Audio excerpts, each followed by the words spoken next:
بسم الله الرحمن الرحيم. عم يتساءلون عن النبأ العظيم الذي هم فيه مختلفون. كلا سيعلمون ثم كلا سيعلمون. ألم نجعل الأرض مهادا والجبال أوتادا وخلقناكم أزواجا وجعلنا نومكم سباتا وجعلنا الليل لباسا وجعلنا النهار معاشا وبنينا فوقكم سبعا شدادا وجعلنا سراجا وهاجا وأنزلنا من المعصرات ماء ثجاجا لنخرج به حبا ونباتا وجنات ألفافا. إن يوم الفصل كان ميقاتا يوم ينفخ في الصور فتأتون أفواجا وفتحت السماء فكانت أبوابا وسيرت الجبال فكانت سرابا إن جهنم كانت مرصادا للطاغين مآبا لابثين فيها أحقابا لا يذوقون فيها بردا ولا شرابا إلا حميما وغساقا جزاء وفاقا. إنهم كانوا لا يرجون حسابا وكذبوا بآياتنا كذابا وكل شيء أحصيناه كتابا فذوقوا فلن نزيدكم إلا عذابا.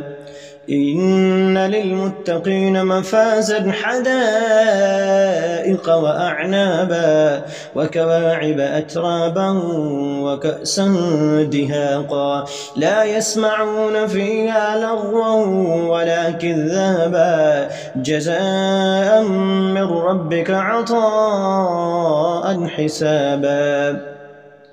رب السماوات والأرض وما بينهما الرحمن لا يملكون منه خطابا يوم يقوم الروح والملائكة صفا لا يتكلمون إلا من أذن له الرحمن وقال صوابا. ذلك اليوم الحق فمن شاء اتخذ إلى ربه مآبا. إنا أنذرناكم عذابا قريبا يوم ينظر المرء ما قدمت يداه ويقول الكافر يا ليتني كنت ترابا.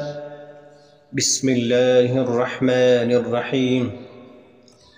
والنازعات غرقا والناشطات نشطا والسابحات سبحا فالسابقات سبقا فالمدبرات أمرا يوم ترجف الراجفة تتبعها الرادفة قلوب يومئذ واجفة أبصارها خاشعة يقولون أئنا لمردودون في الحافرة أئذا كنا عظاما نخرة قالوا تلك إذا كرة خاسرة فإنما هي زجرة واحدة فإذا هم بالساهرة. هل أتاك حديث موسى إذ ناداه ربه بالوادي المقدس طوى اذهب إلى فرعون إنه طغى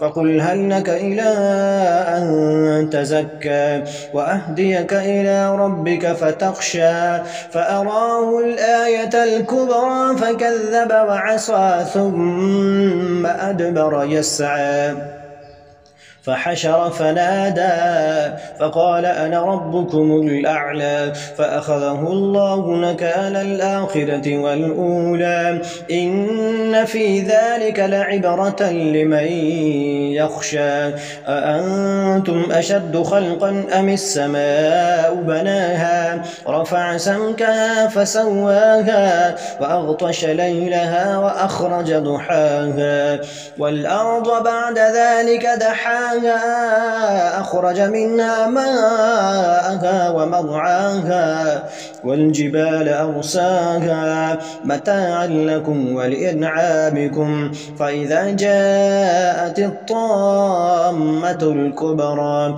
يوم يتذكر الإنسان ما سعى وبرزت الجحيم لمن يرى فأما من طغى وآثر الحياة الدنيا فإن الجحيم هي المأوى وأما من خاف مقام ربه فنهى النفس عن الهوى فإن الجنة هي المأوى يسألونك عن الساعة أيان مرساها فيما أنت من ذكراها إلى ربك منتهاها إنما أنت منذر من يخشاها كأنهم يوم يرونها لم يلبثوا إلا عشية أو ضحاها.